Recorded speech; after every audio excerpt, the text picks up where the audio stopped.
Let's return to those changes on migration. Now, they have been called for, but how much of this is a bit of populism, if you like? How much it will be good for the economy? Joining me now is Melinda Cilento, who's Chief Executive of the Committee for Economic Development of Australia, otherwise known as CEDA. Thanks for your time. What's your quick take on the changes announced today? Look, I think broadly positive. I think the strategy is an important one in laying out the long-term direction for migration in Australia. And I think there's been a lot of work that's gone into it, a lot of consultation, and broadly, I think it's headed very much in the right direction. The changes in the establishment of the skills and demand visa and other changes, I think, will be good for business. COVID's obviously had this huge impact, dropping migration down and then the surge, in particular on student numbers. But is it more accurate to say we've sort of been sleepwalking to this problem for many, many years? Because temporary migrant numbers have increased from 700,000, give or take, in the year 2000 up to the total cohort, I should say, 700,000, then the total cohort now 2.3 million.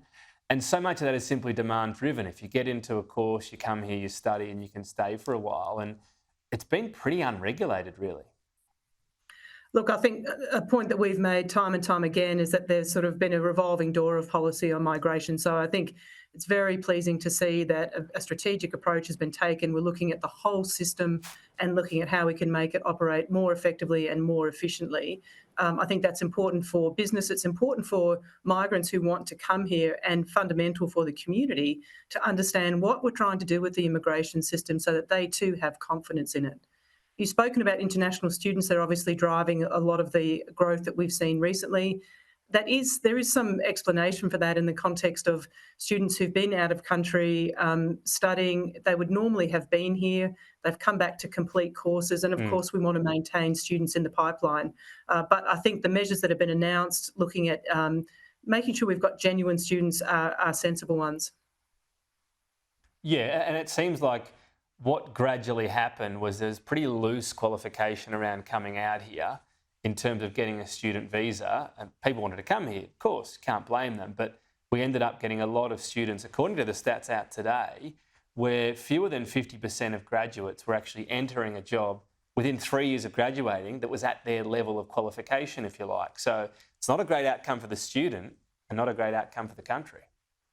No, absolutely. And I think there are a couple of things at play there. I mean, obviously, you want to make sure that we are selecting the right people to come and to study genuinely and to be here for the purpose of study.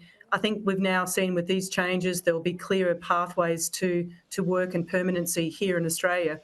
But another thing that I think we need to talk about as well is that we're looking at the proper skills accreditation and recognising skills and experience. And perhaps not so much for graduates, but for migrants more broadly, it's an issue that we've called out at CEDA, that we're not making the most of the skills that migrants have, and we definitely need to do a better job of that.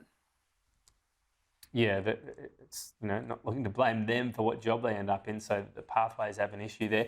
Look, here's the final question. It's one that's been a big one in politics for many years, the so-called Big Australia.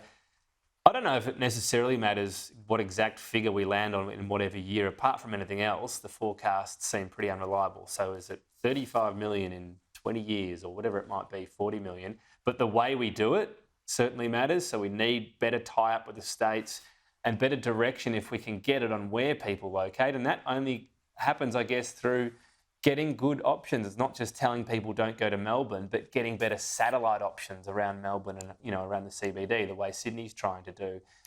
What do you think of that sort of pathway of the country? Are we worried enough about the how? Oh, look, I think the strategy goes directly to that, and the commitments to continue to work with all sectors in a tripartite way, the government, business, and the unions to reach agreement on the skills that we need and things like that, but also really bringing the states and territories in here in a collaborative way. I think, as you point out, that the crucial thing here is that we're planning for this. We've got the right infrastructure, we've got the right housing, and that's crucial to migrants wanting to live in particular locations. If they don't have the amenity, if they don't think they're going to have the sustained job opportunities and growth in job opportunities, then trying to attract them to different locations is a challenge. So I think we've pulled the pieces of the puzzle together. There's still a lot of work to go. We would have liked to have seen more progress on an essential skills visa, but I think the main ingredients for a good strategy are there. Melinda, appreciate your time today. Thank you. Thank you very much.